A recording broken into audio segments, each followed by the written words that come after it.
Naam, mtazamaji, tukiachana na hayo ni kwamba ni mwezi wa pili sasa tangu mauaji mabaya zaidi ya itikadi za kidini nchini kushuhudiwa katika msitu wa Shakahola na kusababisha vifo vya takriban watu 500. Na familia ambazo zimekuwa zikisubiri kuwazika jamaa zao zikisalia bila mwelekeo, huku maiti zikisalia kwenye hifadhi ya maiti ya Malindi. Kwa familia hizi, serikali haijaonekana kukamilisha zoezi la kuwatambua jamaa zao hadi sasa. Na Francis Mtalaki amezungumza na familia ambazo ziliwapoteza jamaa zao kuzungumzia masaibu anayopitia, mashaka na hata shaka ya mwisho wa zoezi hili kwenye makala haya ya Shaka ya Shakahola. Ukifikiria watoto wako hapo unasikia vibaya.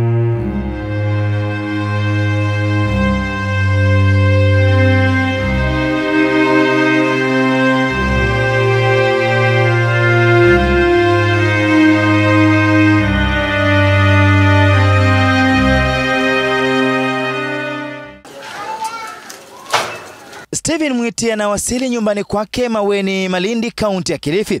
Upweke na mawazo yanamzonga kila siku.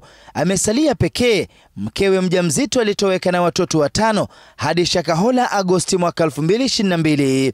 Picha hii na familia yake ikisalia kumbukumbu baada ya watoto wote kuangamia Shakahola. Nikitembea barabarani nikutana na watoto,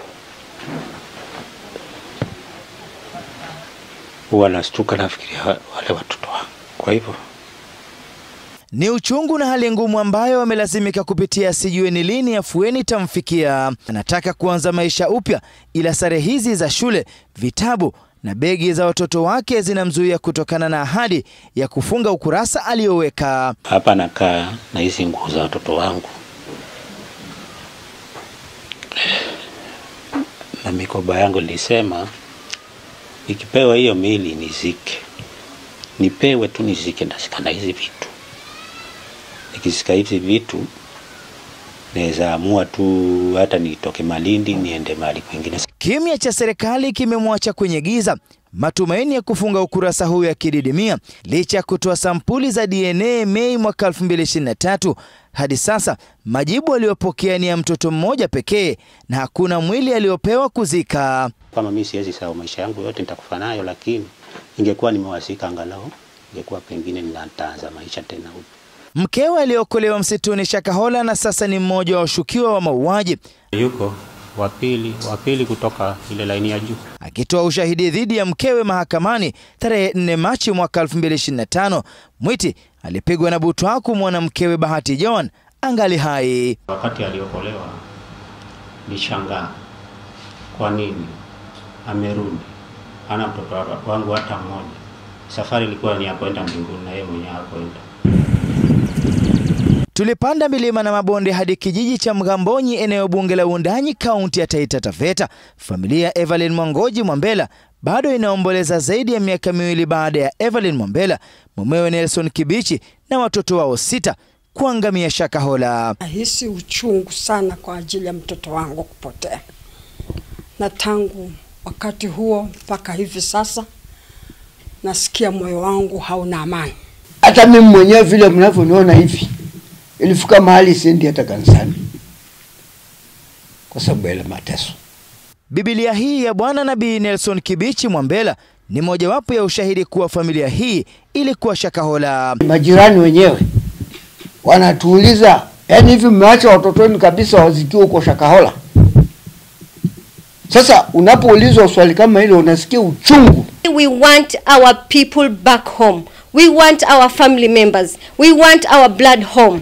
That is our blood. Picha hizi zikisalia kama kumbukumbu ya maisha ya Evelyn nyumbani kabla ya kuondoka na familia yake, wasijue ndio mara ya mwisho kuzungumza na kuonana naye. Sasa hii niko na mke na watoto, kila wakati wanauliza huyu wifi ako wapi? Mke wangu anauliza wifi yake ako wapi, lakini hajawahi muona. Kila wakati ni kumuona kwa picha ama ni kumsikia tu, lakini hajawahi muona. Na kila mara na yeye pia anauliza, kwani mbona kama kweli walifidia kule Shakahola, mbona tusipewe mili tukaja kuzika? Jambo hili limetuweka standby, limetuweka hostage We are not moving on. Wanasema safari ya kuwapa wapendwa wao mkono wa buriani imekuwa ndefu na yenye milima na mabonde, wakisafiri mara kadhaa kutoka Wundanyi hadi Malindi kutoa sampuli za DNA, wakiwa na matumaini kuwa watapata miili ya wapendwa wao, ila imekuwa ni ngoja kila mara. Ilikuwa maana gani sisi kupoteza pesa zetu hapa? Hatukulipwa na serikali, tulitoa pesa zetu hapa, hata zingine tulikopa. Hata nikipatana na watu njiani wananiuliza maswali, sister yako kumekuwa aje, kumeendelea vipi? Hata wakati mwingine ninaweza sema nendeni kwa babangu na mamangu, wao ndio walipimwa DNA.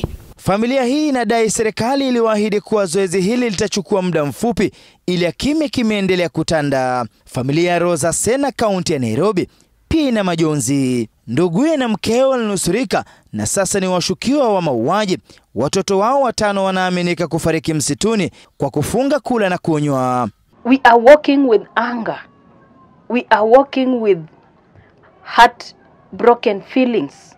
We cannot tell what is happening. We are just in darkness, and it's very unfortunate being something happening in a government that is working. We are not in a dead state. We are in a state that is functional.